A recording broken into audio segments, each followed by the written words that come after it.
Hello बेटा, आज हम करने जा रहे हैं वेक्टर एडिशन का एनालिटिकल मेथड। वेक्टर को किस तरह से ऐड करते हैं तो इसका हमने ग्राफिकल मेथड किया हुआ है। अच्छा जी, उससे पहले मैं आपको एक बात और बता दूं कि वेक्टर ऐसे भी दिया हो सकता है। मान लो कोई ए वेक्टर है, मान लो 2i है प्लस 3j है प्लस 5k है, और कोई बी वेक्टर ऐसे भी दिया हो सकता है, मान लो 3i minus 2j plus 7k। अगर वेक्टर ऐसे दिए हुए हैं i j k की फॉर्म में, तो इनको ऐड करना कसम से बहुत ही आसान है। इनको ऐड करने के लिए क्या करते हो, a प्लस बी, i में i वाले ऐड कर दो, 2 और 3 5i क्या, j में j वाले कर दो, तो प्लस का 3 है माइनस का 2 है, तो ये प्लस का 1 बचेगा। इन दोनों को ऐड कर दोगे तो आपका 12 किया जाएगा। ये तो सबसे आसान है ना। अगर वेक्टर इस फॉर्म में दिए हुए हैं तो ऐड करना सबसे आसान है। हम किस चीज़ का काम, हम कौन सा काम करने जा रहे हैं। अगर मान लो वेक्टर ऐसे नहीं दिए हुए, क्या क्या दे दिया, वेक्टर का मैग्नीट्यूड दे दिया, दोनों वेक्टर का मैग्नीट्यूड दे दिया, और इन दोनों के बीच का एंगल थीटा दे दिया। अगर ऐसा दे दिया तो हम वेक्टर को ऐड करके कैसे लिखेंगे, हम ये सीखना चाहते हैं। हमारा मेन पर्पज ये है। इसके ऊपर भी क्वेश्चन आते हैं और इसको तो करना यहाँ से आसान हो जाए। तो आज का अच्छा ये भी नोट कर सकते हो, और इसको सीखते हैं ये कैसे करने। अभी कल एक ये दो मेथड हैं, कौन कौन से, triangle law of parallelogram. Triangle law की फिगर कल हमने बनाई थी, जिस बच्चे ने वीडियो नहीं देखी देख सकता है। तो ट्रायंगल लॉ क्या कहता है, तो ये एनालिटिकल मेथड है। ट्रायंगल लॉ में हमने ये पढ़ा था, अगर एक वेक्टर बेटा ये है, मान लो ये वेक्टर आपका ए है, ठीक है ना, और ये कोई वेक्टर आपका बी है मान लो, और इसके टेल पर, सॉरी इसके हेड पर इस बी की टेल आई है, ए के हेड पर बी की टेल आई है, तो ये इसका ऑर्डर होता है। तो इसका जो रिजल्ट आएगा वो होता है इस ट्रायंगल की थर्ड साइड, यानी कि ये वाली side, taken in opposite order, मतलब ये यहाँ से यहाँ जानी चाहिए। ओके ठीक है, तो ये आपका रिजल्टेंट आता है। इन दोनों को ऐड करने के बाद जो भी नमूना एटम जो भी आएगी बेटा वो यही है, जो भी आएगा ना, ठीक। ओके, अब एंगल, दो वेक्टर के बीच में एंगल दिया हो सकता है हमें, तो एंगल क्या दिया होगा, देखो एंगल चेक करने के लिए मैंने बताया था कि vector tail to tail join करके देखो, लेकिन इसका क्या है, हेड पर इसकी टेल है, हमें टेल से टेल जॉइन करने है, तो हम इस वेक्टर को पीछे से धक्का लगाते हैं और ये वेक्टर आगे खिसक कर चला जाएगा, ठीक है ना। तो ये आपका यहाँ तक ये एंगल बनेगा थीटा। ये theta angle between A and B vector है। अब हमने क्या निकालना है, आर की वैल्यू निकालनी है। देखो एग्जाम्पल में, न्यूमेरिकल में, क्वेश्चन में जो भी आपको, देखो आपको ए दिया होगा, मतलब ए वेक्टर का मैग्नीट्यूड, आपको बी दिया होगा, आपको थीटा दिया होगा। कहने का मतलब है कि आपको आंसर इन्हीं की टर्म में चाहिए, बाकी कुछ भी सामान आपको एक्स्ट्रा का नहीं चाहिए। अब इसको करने के लिए मैं इसको मानता हूँ, मान लो P, इसको मानता हूँ मैं Q, इसको मानता हूँ मैं इस पॉइंट को R। अब एक ना यहां से देखो, इसको ट्रायंगल बनाना होता है पूरा, तो इसको ऐसे मिला देते हैं। ओके, अच्छा इस पॉइंट को P Q R मान लिया, यहां से एक परपेंडिकुलर ड्रॉ कर लो, इसको मान लो S। अब ध्यान से देखना बेटा, ध्यान से, आपको R की वैल्यू निकालनी है। R कितना है in the term of A B and theta. ये P से Q तक A वेक्टर है, इसका मैग्नीट्यूड कितना होगा, P से Q तक मैग्नीट्यूड तो बेटा A होगा, बताया था वेक्टर का मैग्नीट्यूड, और Q से R तक मैग्नीट्यूड B होगा। तो यानी कि जो आपका A वेक्टर है इसका मैग्नीट्यूड कितना होगा बेटा, A मान लो, और B वेक्टर का मैग्नीट्यूड कितना मान लो आप, B मान लो। आपको R चाहिए, तो ठीक है, R लिखने के लिए तो R स्क्वायर लिखते हैं। वो क्यों सर, पाइथागोरस थ्योरम लग रही है ट्रायंगल में। कौन सी ट्रायंगल लग रही है, PRS। तो जो ट्रायंगल है आपका, ट्रायंगल PRS, इसमें पाइथागोरस थ्योरम लगाओ, तो आप लिखोगे सर R का स्क्वायर। अच्छा जी, उसके बाद R का square equal to this P S का स्क्वायर और एस आर का स्क्वायर। अब पी एस कितना है, पी से लेकर एस तक, तो मैं ऐसे लिख देता हूँ फिलहाल के लिए, पी एस का स्क्वायर प्लस आपका एस आर का स्क्वायर। अब ध्यान से देखो बेटा, अगर हमने आर का स्क्वायर निकालना है, पी एस क्या है, पी एस, तो यहाँ से यहाँ तक तो मुझे पता है क्योंकि आंसर किस में चाहिए, ए बी और थीटा में, तो यहाँ से यहाँ तक क्या है आपका ए, क्योंकि इसकी लेंथ कितनी आएगी, ए आएगी, तो मैंने ए लिख दी, प्लस आगे नहीं पता तो मैंने क्यू एस लिख दिया, इसका कर दिया बेटा स्क्वायर, प्लस एस आर क्या है, एस आर हमें नहीं पता तो फिलहाल के लिए ऐसे लिखता हूँ। अब ध्यान से देखो, थीटा तो पता है ना, तो मैं क्यू एस और एस आर को थीटा के टर्म में लाने की कोशिश करता हूँ। वो कैसे, तो यहाँ पर इस ट्रायंगल में ध्यान से देखना, आपका कोस थीटा कितना आएगा, कोस थीटा होता है पंडित बद्री प्रसाद हर हर बोले, बुलवा दो बेटा, पंडित बद्री हर हर बोले, तो कोस होता है बी बाई एच, बी क्या है बेस यानी कि क्यू एस, और h कितना है, h तो बेटा इस ट्रायंगल में तो h ये है ना, ये वाला, तो इसका मैग्नीट्यूड कितना था b, अब b वेक्टर है, मैग्नीट्यूड कितना आएगा इसका, b आएगा, तो नीचे आ जाएगा b, यानी कि यहाँ से qs अगर हम निकालें तो b को इधर ले आओ तो वो आ जाएगा b कोस थीटा। ऐसे यहाँ पर साइन लगा दो, तो साइन थीटा कितना आएगा बेटा, साइन थीटा होता है p बाई एच, तो इसका परपेंडिकुलर क्या है, इस ट्रायंगल का परपेंडिकुलर क्या है बेटा आपका आर एस या एस आर, और हाइपोटेन्यूज क्या है आपका बी, तो यहां से एस आर की वैल्यू कितनी आ जाएगी, इसको इधर ले आओ, बी साइन थीटा।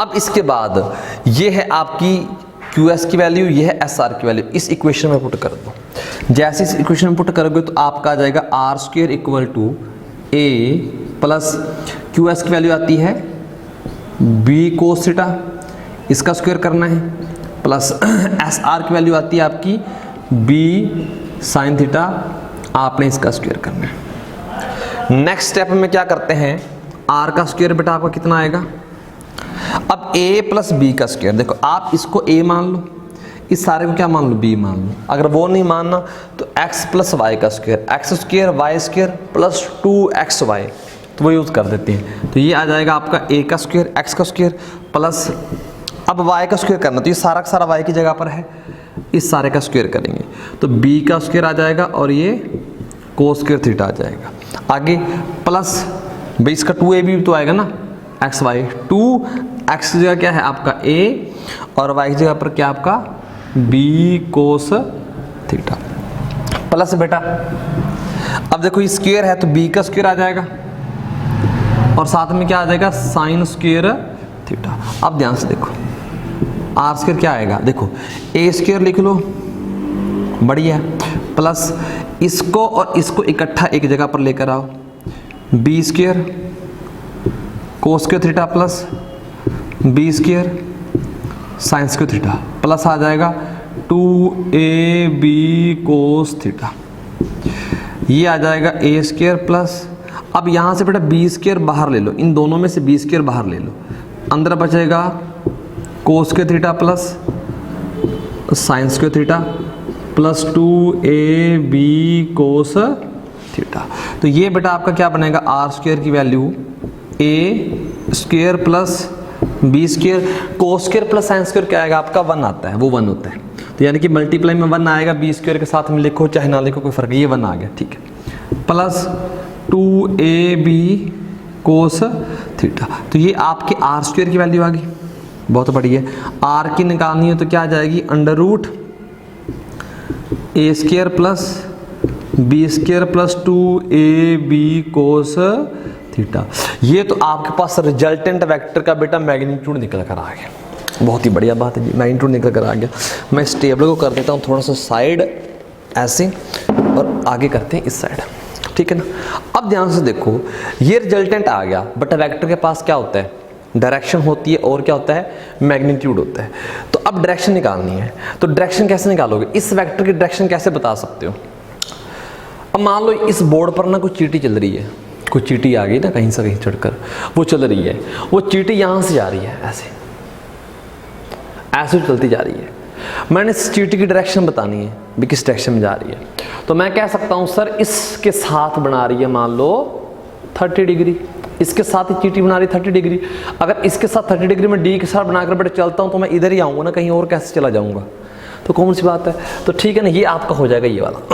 अब सर फिर क्या बताएं बेटा, ये जो आर वेक्टर है ना, ये आर वेक्टर जो है इसने ए के साथ कितना एंगल बनाया, अगर मैं ये बता दूं जिसको मैं अल्फा कह देता हूं तो काम बन जाएगा। यानी कि डायरेक्शन के लिए आपने क्या निकालना पड़ेगा, फोर डायरेक्शन, फोर डायरेक्शन, तो आपको 10 अल्फा निकालना पड़ेगा। भाई 10 अल्फा क्या होता है सर, पंडित बद्री प्रसाद हर हर बोले पी बाय बी, बुलवा दो भी, तो पी बाय बी, पी मतलब परपेंडिकुलर, तो इस ट्रायंगल में, किस ट्रायंगल में, पी आर एस, इस बड़े ट्रायंगल में देखो ना, मैं राइट एंगल ट्रायंगल लेना है तो इस बड़े ट्रायंगल में पी क्या होगा, परपेंडिकुलर आपका आर एस या एस आर आ जाएगा। नीचे बेस क्या है आपका, पी से लेकर एस तक।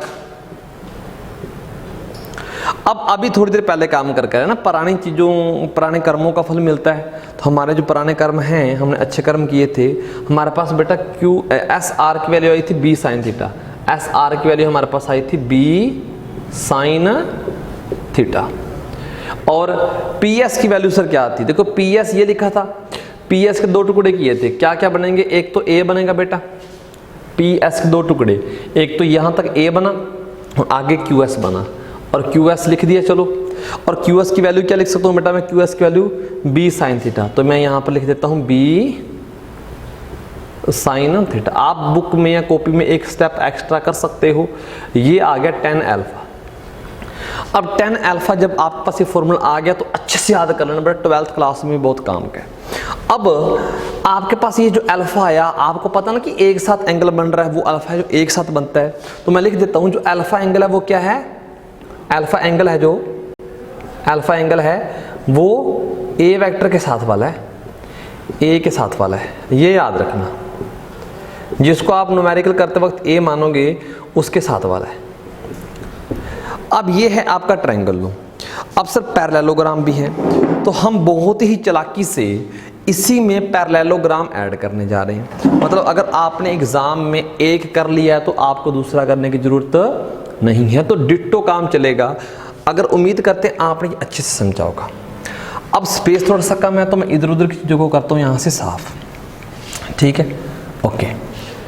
तो ये डायरेक्शन जो यहाँ पर मैंने प्रूफ करवाई हुई है, मैं इस फॉर्मूले को, अच्छा इसको ब्रैकेट में डाल दो। अब 10 अल्फा, चलो जी, तो मेरे पास ये स्पेस बचा हुआ थोड़ा सा, उम्मीद है यहाँ पर काम चल जाएगा। पैरेललोग्राम में क्या होता था, अगर मेरे पास एक वेक्टर बेटा ये ए है, ठीक है, या थोड़ा सा ऐसे कर लो इसको, अगर ये वेक्टर ए है और ये वेक्टर बी है, पैरेललोग्राम की बात करते हैं, एक वेक्टर ए है, एक वेक्टर आपका बी है, ये वेक्टर बेटा आपका बी है। इनका रिजल्टेंट क्या आता था, इस पैरेललोग्राम को कंप्लीट करो,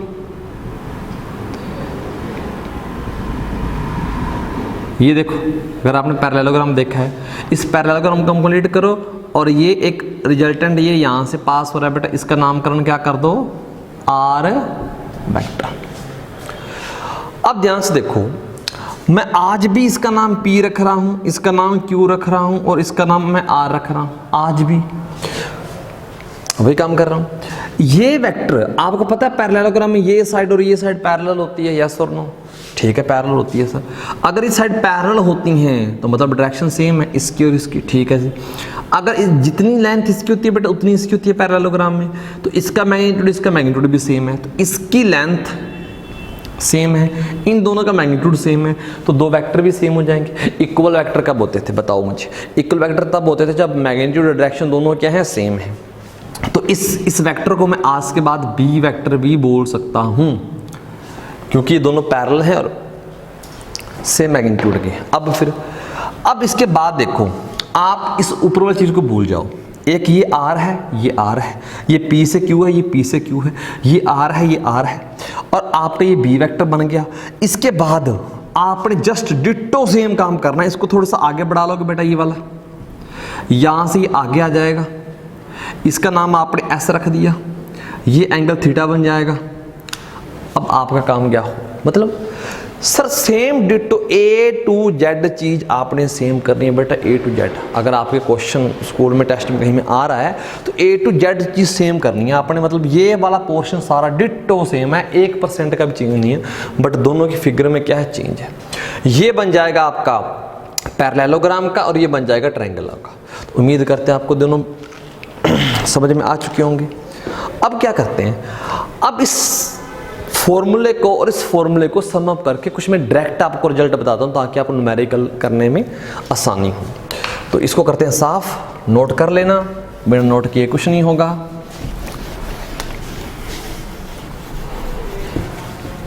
अधूरी चीजें मत देखा करो बेटा, ठीक है ना। कल कर लेंगे, कल कर लेंगे, कल कल कल कल करते करते बेटा कितने कल निकल जाते हैं। ठीक है जी, ओके। अब एक टेबल बनाने जा रहे हैं बेटा, टेबल टेबल, इसको भी हटा दो यहाँ से, table table table table table table table table, important table है बेटा, इंपॉर्टेंट है। अब वेक्टर एडिशन का जो टोटल मेरे पास सामान निकल कर आया है, मैं उनको इकट्ठा करके लिखता हूँ ताकि मैं न्यूमेरिकल बहुत ही आसानी से कर पाऊँ। तो वेक्टर एडिशन के लिए जो भी वेक्टर एडिशन, तो सबसे पहला तरीका जो है मैं यहाँ पर लिखने जा रहा हूँ, पहला मेथड वो क्या है, अभी मैंने आज भी बताया था जो भी है, कि अगर वेक्टर ए ऐसे दिया हो 3i plus 4j plus 7k, और बी वेक्टर कैसे दिया हो 8i minus 2j plus 1k। अगर आपने इन दोनों को ऐड करना है, ए वेक्टर प्लस बी वेक्टर, तो क्या कर सकते हो, इन दोनों को ऐड कर लो 11i, अब ये बेटा आ जाएगा 2 प्लस का 2j और ये प्लस 8k। ये तो है अगर ऐसे वेक्टर दिए हों तो आप ऐड कर लो, ये तो पहला मेथड हो गया। दूसरा क्या होता है, मैं यहां पर लिख देता हूं, दूसरा है ग्राफिकल मेथड। ये सिंपल था, ये है ग्राफिकल मेथड। ग्राफिकल मेथड मैं जस्ट रिवाइज करवा रहा हूं आपको, ये इंपॉर्टेंट है बहुत ज़्यादा। ग्राफिकल मेथड में आपका एक ट्रायंगल आता था। ट्रायंगल क्या बताता है, अगर एक वेक्टर बेटा ऐसे जा रहा है, दूसरा वेक्टर आपका, एक मिनट थोड़ा सा बड़ा करके ले देते, एक वेक्टर ऐसे जा रहा है, एक ऐसे जा रहा है, अगर ये ए है, ये बी है, इसके हेड पर इसकी टेल है, तो ये आंसर आएगा और ये बन जाएगा आपका आर। नेक्स्ट है आपका पैरेललोग्राम। पैरेललोग्राम में क्या था, अगर एक वेक्टर बेटा आपका इधर जा रहा है, ये वाला जा रहा है, एक वेक्टर बेटा आपका ये जा रहा है, ये ए वेक्टर है, ये आपका बी वेक्टर है, तो आपने पैरेललोग्राम कंप्लीट करके ये वाला, तो आपका ये आएगा रिजल्टेंट बिल्कुल बीचों बीच। ये दो मेथड हमने ये कर लिया। अब तीसरा बेटा वहां पर देखते, एक मिनट देख लूं मैं कैमरे में आ रहा है कि नहीं यार, ठीक है, हाँ चल रहा है काम। अब देखो ध्यान से, तीसरा मेथड क्या था, अभी आज किया है, ठीक है ना, और इसके ऊपर सबसे ज्यादा गौर फरमाने की जरूरत है। अब देखो ध्यान से, अगर मेरे पास एक वेक्टर ए है, एक वेक्टर बी है, और उन दोनों के बीच का एंगल है थीटा, तो इसी को मैं 3 पार्ट में डिवाइड करूंगा। ये तो हमारा हो गया बेटा, ये तो आपका हो गया, ये लाइन, ये तो आपका हो गया।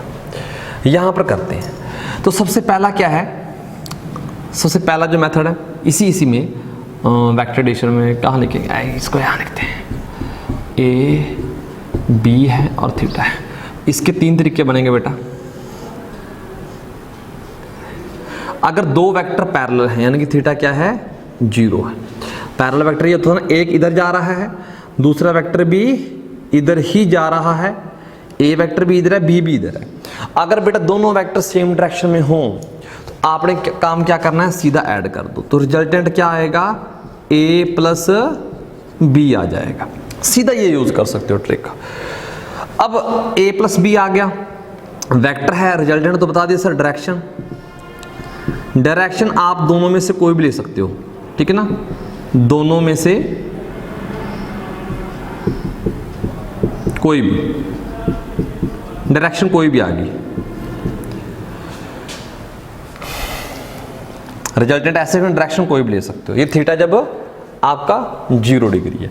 नेक्स्ट आता है आपका, ये थोड़ा सा यहां करके यहां कर लेते हैं। अगर थीटा बेटा आपका 180 डिग्री हो, मतलब एक वेक्टर अगर बेटा आपका इधर जा रहा है, मान लो ये ए है, ये आपका बी है, वो इधर आ रहा है, न्यूमेरिकल में कहीं पर ऐसा दिख जाए आपको, तो ये आपका ए इधर जा रहा है, बी इधर जा रहा है, दोनों उल्टी डायरेक्शन में है। मैंने स्टार्टिंग में एग्जांपल दिया था, अगर इस मार्कर को बेटा आप भी खींच रहे हो पकड़कर और मैं भी खींच रहा हूँ और दोनों इक्वल जोर से खींच रहे हो, तो ये मार्कर यहीं पर रुका रहेगा, ये कहीं आगे मूव नहीं करेगा। मतलब दोनों अपोजिट फोर्स हैं, इक्वल हैं, अपोजिट है, तो आंसर क्या आ जाएगा? 0 आ जाएगा। या एक ज़्यादा है तो दूसरी कम है, तो ये हल्का हल्का इसको इधर ले जाएगी। अगर ये ज़्यादा है तो इसको ये इधर ले आएगी। तो मतलब अगर अपोजिट डायरेक्शन में वेक्टर आ रहे हैं तो उसको सीधा क्या कर दो? सब्ट्रैक्ट कर दो। तो रिजल्टेंट क्या आ जाएगा इस केस में? आपका a माइनस बी। लेकिन किस में से कौन सा माइनस करना है आप खुद बताओ। मान लो आप हो और एक साइड मैं हूं, ठीक है ना? चलो करते हैं। आपने फोर्स लगाई 10 न्यूटन, मैंने लगाई 7 न्यूटन। इस बार किसने ज़्यादा लगाई? आपने लगाई। तो आप अपनी तरफ खींच के ले जाओगे मुझे, ठीक है, क्योंकि आपकी ज़्यादा है। अगर मैंने 10 लगाई, आपने 7 लगाई, तो इस बार मैं खींच कर ले जाऊंगा। मतलब चीज़ किस डायरेक्शन में मूव करेगी? जो फोर्स ज़्यादा आएगी। तो यानी कि आपने ज़्यादा में से कम वाला माइनस ही करना है। तो यहाँ पर लिख सकते हो ज़्यादा माइनस कम। और डायरेक्शन कौन सी लिखोगे बेटा? आपको पता है डायरेक्शन में चीज़ किस डायरेक्शन में जाएगी, तो डायरेक्शन ज़्यादा वाले की ही तो जाएगी, ज़्यादा वाले की, ज़्यादा वाले डायरेक्शन ज़्यादा वाले की लेनी, जो बड़ा है उसकी डायरेक्शन में, ठीक है ना? एग्जांपल के लिए मान लो इधर लग रही है आपकी 10 न्यूटन, इधर लग रही है बेटा मान लो आपकी 7 न्यूटन, तो आंसर जो आएगा वो इधर आएगा। कितने का आएगा बेटा? 3 न्यूटन का। 10 में से 7 घटा दो, 3 न्यूटन। और जाएगी किधर? इधर जाएगी। ये सेकंड मेथड हो गया, डायरेक्शन भी बता दी। अब लास्ट क्या है आपका?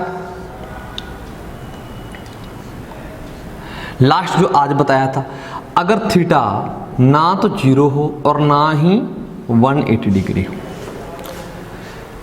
तो क्या होगा? तो आपने रिजल्टेंट लगाने के लिए बेटा ये फॉर्मूला यूज करना है, a² plus b² plus 2ab cos theta.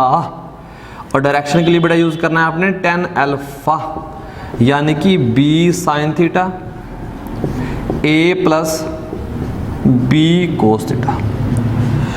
अब अच्छा सर ये कहाँ से आ गए? हमें तो पता नहीं है बेटा। अगर आपके पास टाइम है तो आप इस केस में थीटा को 0 रखकर देखना, थीटा को 0 रखकर देखना।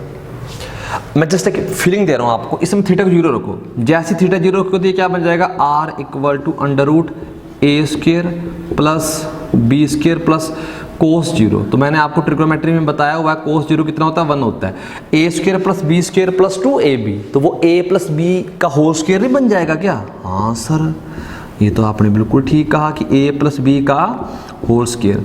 तो बेटा फिर दिक्कत किस बात की है ना? तो ये a प्लस b तो आ गया है सर जी, यही बताया था। हाँ जी यही बताया था सर। फिर ये सब्ट्रैक्शन वाला बेटा, सब्ट्रैक्शन में cos 180 आएगा। यहाँ पर cos क्या रखोगे? 180, और cos 180 होता है -1।